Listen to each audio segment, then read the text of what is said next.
Prime Minister. Mr. Speaker, when we successfully renegotiated NAFTA and protected Canadian jobs, protected steel workers and aluminum workers, protected our supply managed sectors and agricultural workers, protected Canadians from one coast to coast to the thick coast, from coast to the thick coast, from coast to the thick coast, from coast to coast to coast. The leader of the Conservative Party at the time referred to our approach as dumb, Mr. Speaker. Successfully standing up for Canadians is not dumb. But you know what is dumb, Mr. Speaker? Refusing to get your security clearance so you can actually protect members of your caucus, so you can protect Canadians, get the briefings necessary on national security.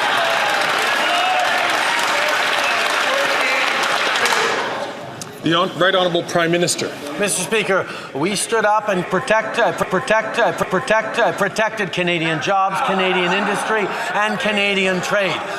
We know that the American government cares about creating prosperity in North America, and we're going to do it together. But what the American government, and particularly this president, also cares about is defense and national security. Well, the leader of the Conservative Party was sitting around the cabinet table when they dropped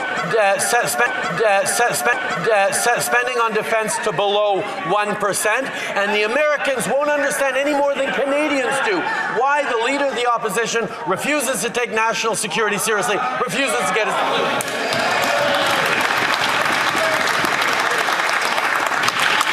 The Right Honourable Prime Minister. Speaker, we saw it once again right now. The Conservative leader constantly talking down the members of the Canadian Armed Forces, talking down and nickel and diming our veterans.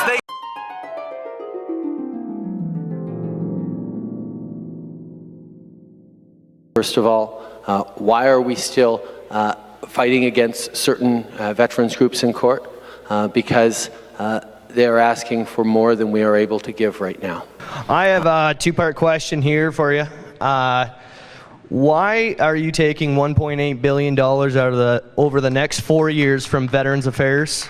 And on the second portion of that question, what are you doing to take away the backlog in Veterans Affairs? 3 months ago, the backlog was standing at June 2017, and today it's at July 2017.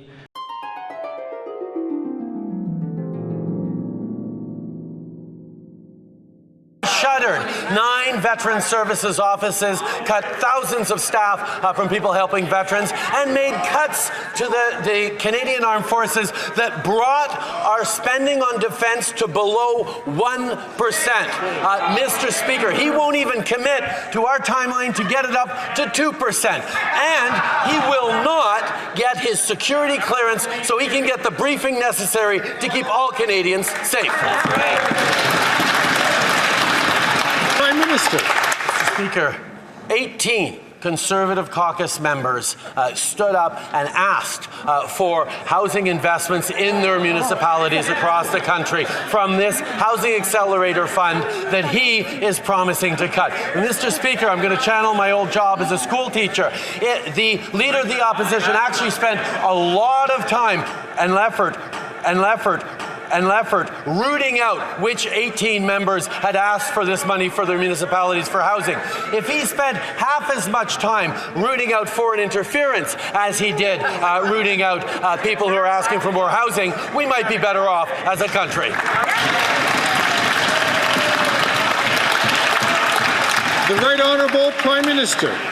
Mr. Speaker, the MP for St. Albert Edmonton asked, the requested federal funding is critical to making this needed development a reality, a development that will help address the significant shortage of affordable housing options in the community. At the same time, the mayor of Butternut Valley in New Brunswick pointed out that this is a program we need, and even the local MP had said this funding will provide much-needed housing in this. The Right Honourable Prime Minister. Mr. Speaker, the only so-called plan the Leader of the Opposition put forward is a plan for cuts and austerity, a plan to cut billions of dollars of investments that are needed by municipalities to unlock the building of thousands of homes. Why doesn't he want to see thousands of homes built across the country? Because he'd rather instrumentalize for his own political gain the sufferings and the challenges facing by Canadians rather than to solve the challenges. Just like he refuses to solve the challenge of foreign interference in his own caucus by refusing to get the necessary security briefings and security clearance that'll keep his caucus and Canadians safe. Honourable Prime Minister. Mr. Speaker, we've invested over $11 billion in supports for veterans over the past years after the Conservative government demonstrated that they were nickel-and diming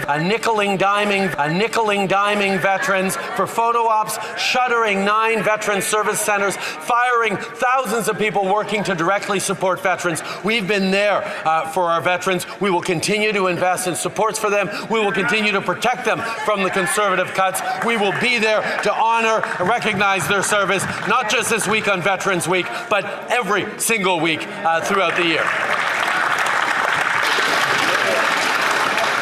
Prime Minister. Speaker, when we stood up for Canadian jobs, Canadian oil producers, Canadian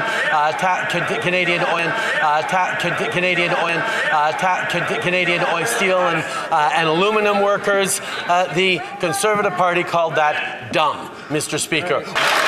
The Right Honourable Prime Minister. Can't even defend the members of his own caucus because he refuses to get the necessary security clearance. And he likes to talk about crackpot conspiracy theories. It's not a crackpot conspiracy theory when his own members of the National Security and Intelligence Committee of Parliamentarians signed a report that was released publicly that talks about the fact that the Indian government interfered in the past Conservative leadership campaigns.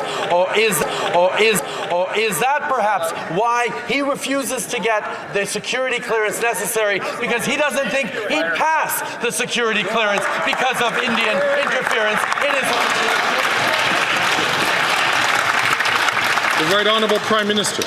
Mr. Speaker, at the same time as the Leader of the opposition